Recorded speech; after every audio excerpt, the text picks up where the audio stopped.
Hello friends, Radhe Radhe. आप सभी लोग कैसे हैं? आशा करती हूँ कि हमारी लक्ष्मी माता की कृपा से आप सभी लोग अच्छे होंगे, स्वस्थ होंगे, मस्त होंगे। तो आज हम आप सभी को धनतेरस की बहुत बहुत शुभकामनाएं देती हूँ मित्रों। तो आज की वीडियो धनतेरस की है और धनतेरस पर हम कुबेर भगवान की पूजा कैसे करें, धन्वंतरी भगवान की, माता लक्ष्मी, गणेश भगवान, माता सरस्वती का पूजन किस प्रकार से करें, बहुत सरल तरीके से हम करके आप सभी को दिखा रही हूँ। और आप सभी हमारे वीडियो पर बने रहिए ताकि आप सभी को सभी महत्वपूर्ण बातें आपको मिल सके। तो आज हम जानेंगे कि धनतेरस का पर्व हम किस दिन मनाएंगे। तो 2024 में मित्रों धनतेरस का पर्व हम 29 तारीख दिन मंगलवार को मनाएंगे। और ये कब प्रारंभ हो रही है ये भी मैं आपको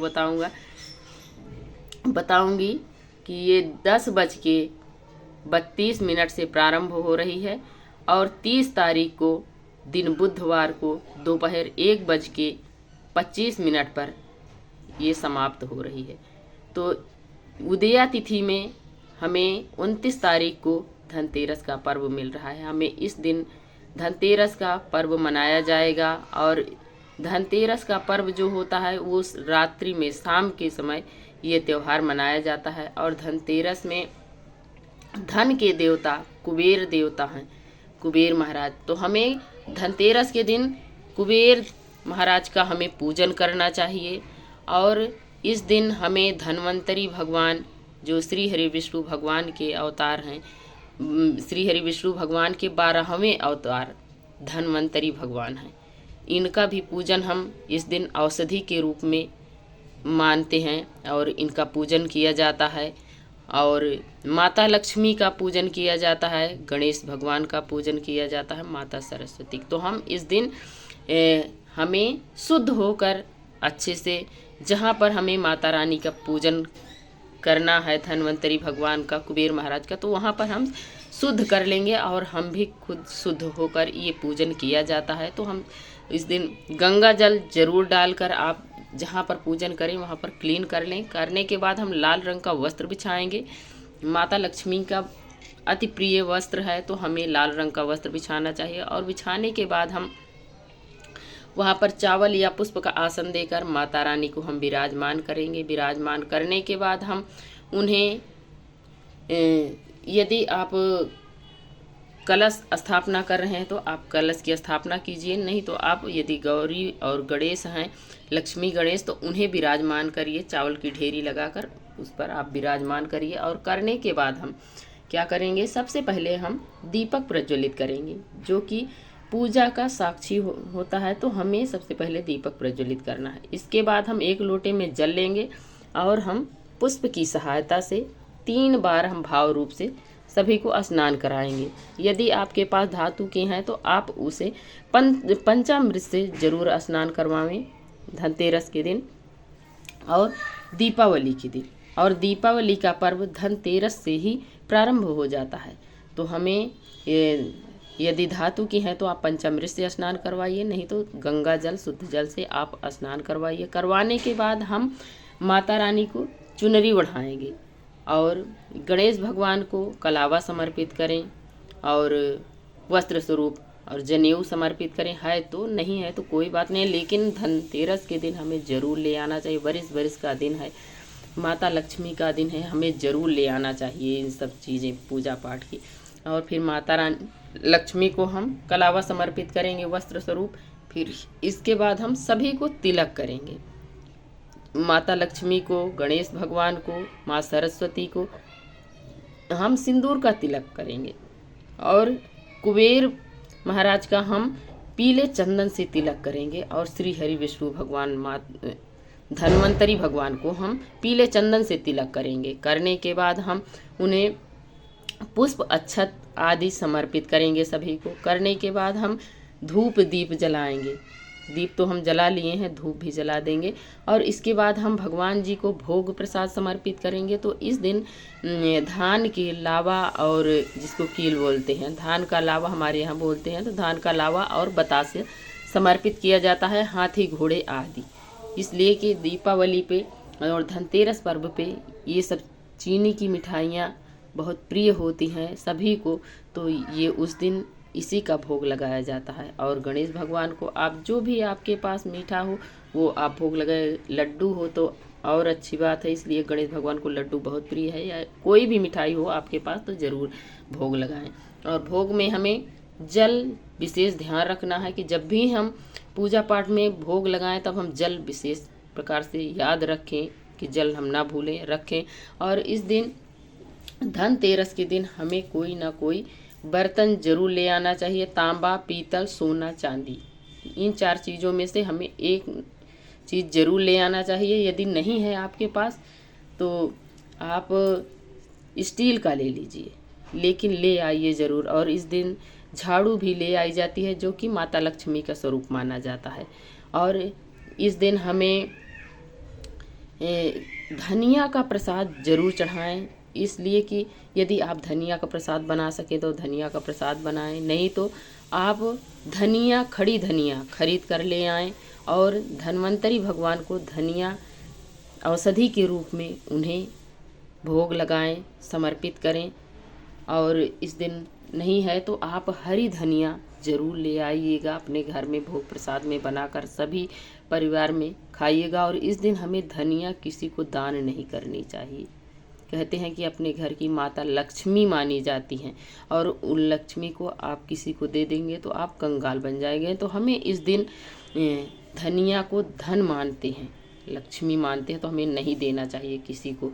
और हमें इस दिन झाड़ू ले आना चाहिए, झाड़ू को भी माता लक्ष्मी का स्वरूप माना जाता है। और धनतेरस के दिन हम माता लक्ष्मी के 2 चरण हमें ले आना चाहिए घर में। एक मेन गेट पर हमें लगाना चाहिए जो कि अंदर की तरफ उनके पाँव हों, कि ऐसा माना जाता है शास्त्रों के अनुसार कि माता लक्ष्मी हमारे घर में चल कर आ रही हैं। और एक चरण जो है वो मंदिर में हमें लगाना चाहिए। इस प्रकार से धनतेरस पे हमें पूजन करना चाहिए माता लक्ष्मी का। और धन्वंतरी भगवान जो हैं वो औषधि के देवता हैं, जो कि सभी को पता है समुद्र मंथन के समय अमृत का कलश लेकर धन्वंतरी भगवान आए थे, तो उन्हें औषधि के रूप में माना जाता है। तो उनके लिए हमें कुछ ना कुछ औषधि की चीज़ ज़रूर समर्पित करनी चाहिए। तो आप किसी किसी के यहाँ पपीता का पत्ता या नीम का पत्ता या अशोक का पत्ता, आम का पत्ता, तेज पत्ता, लौंग, इलायची, सुपारी, हल्दी आदि ये चीज़ें हमें ज़रूर समर्पित करनी चाहिए। और जो भी चीज़ आप सोना या चांदी, बर्तन जो भी आप लाए हैं धनतेरस के दिन ज़रूर लाया जाता है, तो हमें वो भी पूजा में ज़रूर रखनी चाहिए और उसका भी हमें पूजन करना चाहिए। सिंदूर तिलक से धूप दीप आदि दिखाएं। तो ये देख सकते हैं हमने यहाँ पर चांदी के पायल बिछुए लाए हैं, तो इसमें हमने यहाँ पर इसको भी रख दिया और स्टील का चम्मच लाई हूँ। तो आप सभी को ज़रूर ले आना चाहिए कुछ ना कुछ, और इसी प्रकार से हमें सरल तरीके से पूजन करना चाहिए। और इस दिन हमें विधि विधान पूर्वक अच्छे से पूजन करना चाहिए शाम के समय।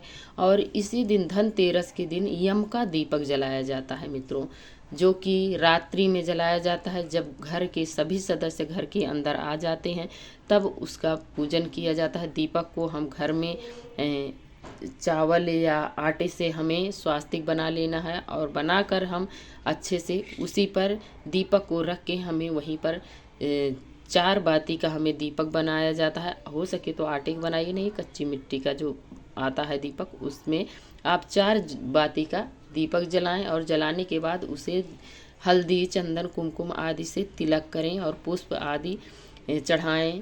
कौड़ी हो सके कौड़ी चढ़ाएं, 1 रुपये पैसे उसमें डाल दें। और हमें धूप दीप दिखाना है। दिखाने के बाद हम उस दीपक को चौखट के हमें दाहिनी साइड रखना है, दक्षिण दिशा की तरफ हमें रखना है। और रखने के बाद हमें भोग प्रसाद में लावा, बतासा हमें भोग प्रसाद लगाना है, और जल वहाँ पर हमें ज़रूर रखना है, और कुछ हमें दक्षिणा रख देनी है।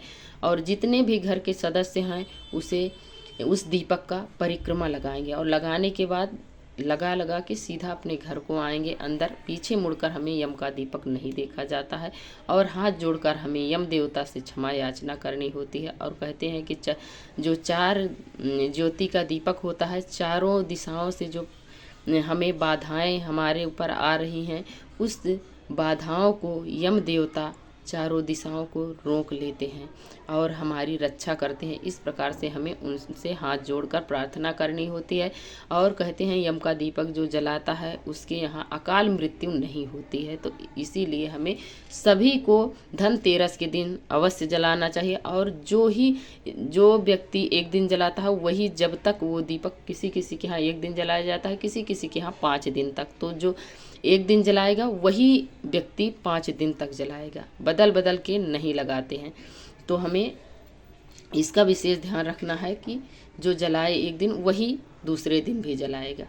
तो इस प्रकार से धनतेरस का पूजन किया जाता है मित्रों, बहुत सरल तरीके से। यदि आपके पास नहीं है तो आप ज़रूर इस दिन माता लक्ष्मी, गणेश भगवान, कुबेर भगवान को ज़रूर ले आइएगा। तो चलिए हम दिखाते हैं आप सभी को।